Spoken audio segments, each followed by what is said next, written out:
Olá pessoal, no vídeo de hoje nós vamos abordar a questão de como nós lidamos com relacionamentos e o modo como idealizamos eles.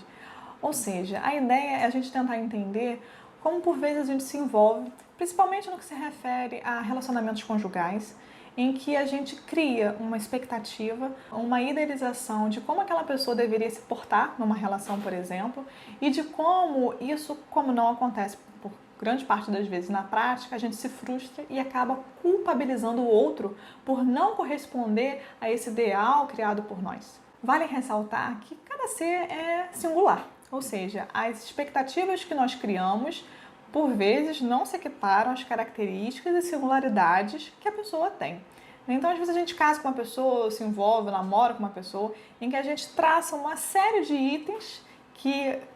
a pessoa, o pretendente ou a pretendente, deveria, preencher como requisito, e a gente acaba, por muitas vezes, criticando ou colocando uma série de problematizações que acontecem não necessariamente porque o outro errou, mas sim porque o outro não consegue se encaixar naquele perfil estereotipado, idealizado por mim, de que ele tem que preencher todos os quesitos da minha vida. E a partir dessas expectativas criadas, como que está andando essa relação? Como que esse diálogo vai se construindo? Há um diálogo que consegue se conversar a ponto de entender que eu não consigo corresponder a essas expectativas e em que eu estou mirando, em que eu estou depositando essas crenças, esses valores e o que o outro tem como papel disso. Será que de algum modo também ele correspondeu a isso? Como a gente faz os acordos e negociações? O que eu quero dizer é que sempre num relacionamento precisa haver flexibilidade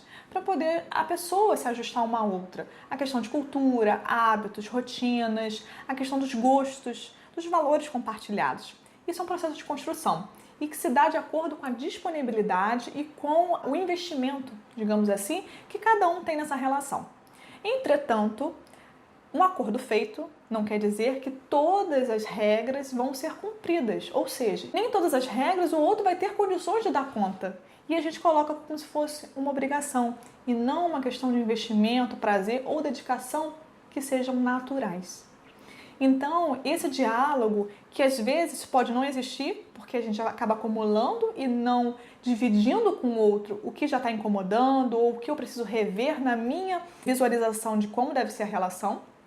E outra, como esse diálogo ele pode ser reformulado, recalculado para que haja um conteúdo que faça uma produção de novas formas de se relacionar, de um novo diálogo, de um modo que você consiga entender e transmitir para o outro que de fato se precisa melhorar na relação. Então, por essa frustração existir ou por as coisas não estarem se correspondendo, o diálogo vai ficando precário, isso vai trazer um afastamento, um distanciamento e com isso tendemos a dizer que o outro desistiu ou o outro não quis investir ou que o outro não estava aberto. A abertura por ambas as partes, pode haver mais por uma, menos por outra. O importante é a gente entender até que ponto uma relação ela é construída com uma troca constante entre as pessoas e quando essa idealização chega a um nível tão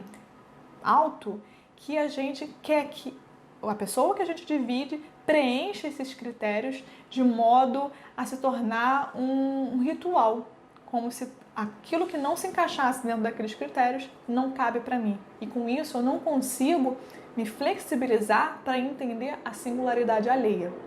Além da importância desse diálogo para a relação e de rever a questão das idealizações construídas, é importante mais do que nunca a gente perceber até que ponto uma relação se torna adoecida a partir de uma dependência que você cria nisso. É importante a gente saber que há uma parceria, mas também mais do que nunca a necessidade de uma individualidade, ou seja, do indivíduo também não ficar, como citado nesse livro, por exemplo, Codependência Nunca Mais, a respeito de se tornar tão dependente de uma relação que você tem nela uma bengala emocional, que você não consegue fazer coisas no seu dia a dia, na sua vida, de modo a se sustentar enquanto indivíduo por si só, sem depender sempre de um outro para aprovar, para aconselhar, para dizer como deve ser feito. É questão de trabalhar a autoconfiança, a questão da segurança, a questão da autoestima, Porque às vezes a gente se torna tão codependente numa relação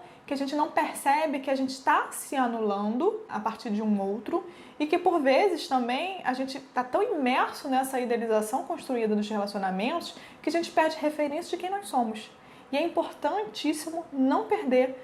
quem a gente é, que potenciais podemos agregar para o mundo, para a nossa vida, para as relações para além da relação afetiva ou conjugal, ou seja, como nós podemos ser enquanto indivíduos potentes e transformadores de vidas, não só nossas, como a dos outros. Então, com relação a esse tema, é importante a gente sempre abordar, e na psicologia a gente vê muito isso acontecer nos atendimentos, de como a gente pode desconstruir, a partir de uma intervenção terapêutica,